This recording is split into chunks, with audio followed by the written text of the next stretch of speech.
Seru ya, kita bisa main bareng. Iya.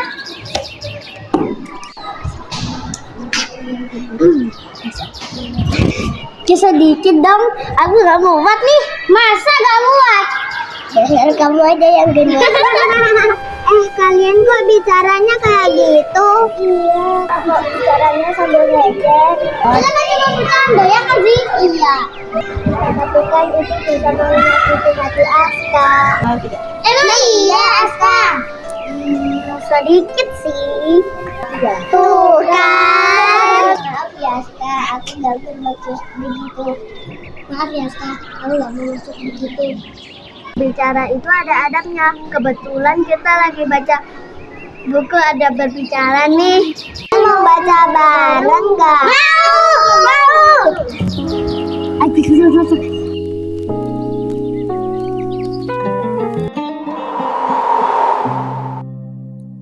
Dahulu kala ada seorang anak laki-laki yang selalu ceria, pemberani dan rajin mengaji, si Fulan. Begitu orang memanggilnya. Namun sayangnya lisannya sering tajam dan menyakiti teman-temannya saat berbicara. No way!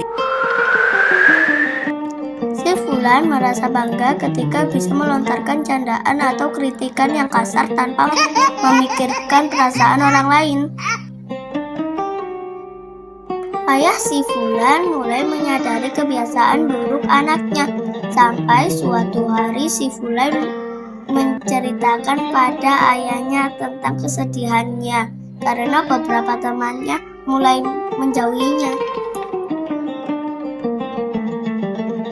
Ayah memberi si Fulan sebuah papan kayu dan segenggam paku.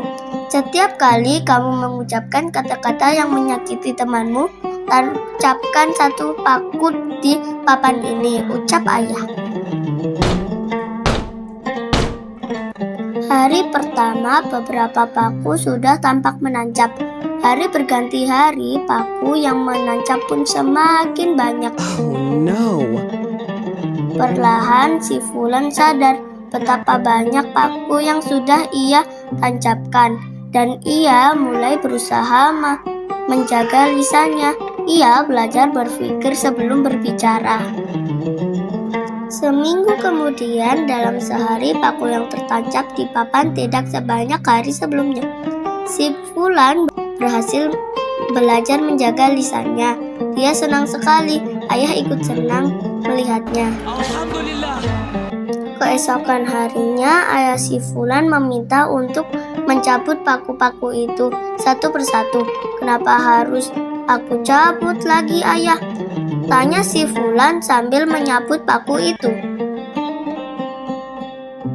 Lihatlah, papan ini sudah tidak sama lagi. Ada bekas lubang yang tertinggal. Begitu juga dengan hati orang-orang yang tersakiti. Dengan lisanmu, memang maaf bisa menyelesaikan masalah, tapi bekas luka itu akan tetap ada, nak. Si Fulan pun tertunduk dan ia berjanji akan selalu menjaga lisannya. Ia menyadari bahwa ucapan haruslah membawa kebaikan atau lebih baik diam. Makasih ayah. Pesan moral, lisan lebih tajam dari pedang. Sekali ucapan keluar, maka ia tidak bisa ditarik kembali. Dan ucapan yang menyakitkan bisa meninggalkan luka yang dalam di hati orang lain. Menjaga lisan adalah tanda kemuliaan akhlak. Ceritanya gimana? Aku gak bermaksud bikin kamu sakit Iya, nggak apa-apa kok, tapi jangan diulangi lagi ya. Oke, ya Allah. Kasih nak, ada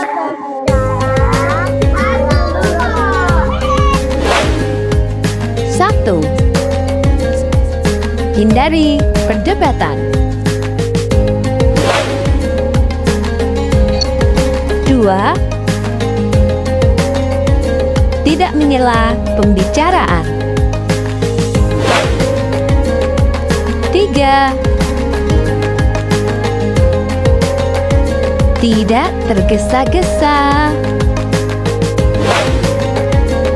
4. Menghindari ghibah. 5. Tidak ada dusta dalam bercanda. 6. Mendahulukan yang lebih tua.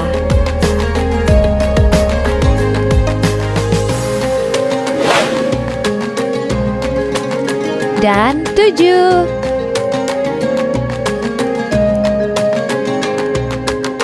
Tidak berkata buruk atau kotor.